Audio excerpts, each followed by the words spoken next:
Hey guys, welcome back to episode 30 of Posture Labs and Alignment Fundamentals. My name is Emma, I'm your host. Thank you so much for joining me and for tuning into my channel. I hope you learned something today. This episode we are covering Salabhasana or Locust Pose, so we'll be on our bellies. Just like every yoga pose, or most yoga poses, there are a lot of different lineages of yoga, so there's a lot of different ways to do poses. I will be covering the most common way that I learned to do Salabhasana, Locust Pose.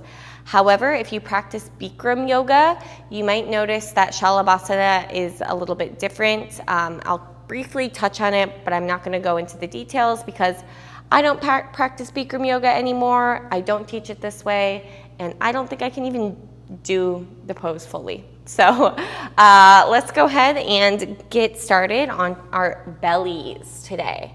So this video should be pretty short. It's not a super complicated pose. For Locust Pose, your forehead will be on the mat and your arms are extending back. Palms down, thumbs out. So like you're pressing your palms into a table. Now I want you to bring your feet to touch, big toes to touch. Try to get your heels to touch. Press your pubic bone down a little bit. All right, when you're ready, start to lift your forehead and lift your arms. Extend your fingers back. You can almost feel your shoulders pull back away from your ears and your chin up and in towards your throat. So you're not craning your neck forward, your gaze is down. Then lift your legs up. Try to keep your toes and your heels as close together as possible. Think mermaid tail. Firm up your glutes. Keep pressing your pubic bone down. You can almost imagine crawling your ribs a little bit forward, lengthening through your waist. Firm up your triceps, reach your fingers back, squeeze your back body for 3. Lengthen your neck, 2. And 1, release. Like, that's pretty much Locust Pose. Again, I find that most people can do Locust Pose. It's pretty challenging, especially the longer you hold, but it's not super complicated. Now there's some other ways you can do it, like a bound Locust Pose, Baddha Hasta, binding your hands behind your back. Same idea, feet together, lift up. You might find this easier or harder. Sometimes using the resistance, using the grip can actually help you feel like you get more lift. But sometimes making the bind is a little bit too tight on the shoulders. Now, like I mentioned, there's some other ways to do this pose.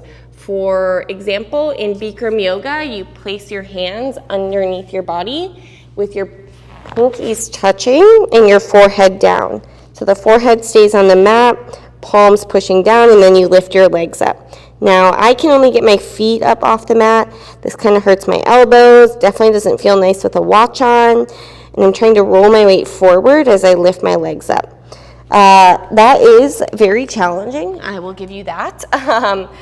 It's always fun to try something new, try a different variation of the pose, but again, I don't teach Locust Pose that way. It's really just one lineage of yoga that teaches it that way. I don't find it super accessible for most people, so take it or leave it. It's always good to know more, but however it works best for you. So again, arms reaching back, you could bind your hands behind your back. You could also use a strap instead of binding your hands if your shoulders are a little bit tight. In general, you want to feel this pose in the back of your body. So you want to squeeze your hamstrings, your glutes. You should feel some compression in your lumbar spine, but you're not craning your neck. I like to think about pulling the chin in towards the throat and lengthening the back of your neck. That's pretty much all I got for Locust Pose. It's pretty self-explanatory, so if you have anything else, feel free to let me know in the comments. Otherwise, I'll see you back next week for something a little bit more complicated. Not a lot, but a little. Enjoy your week, and I'll see you next week.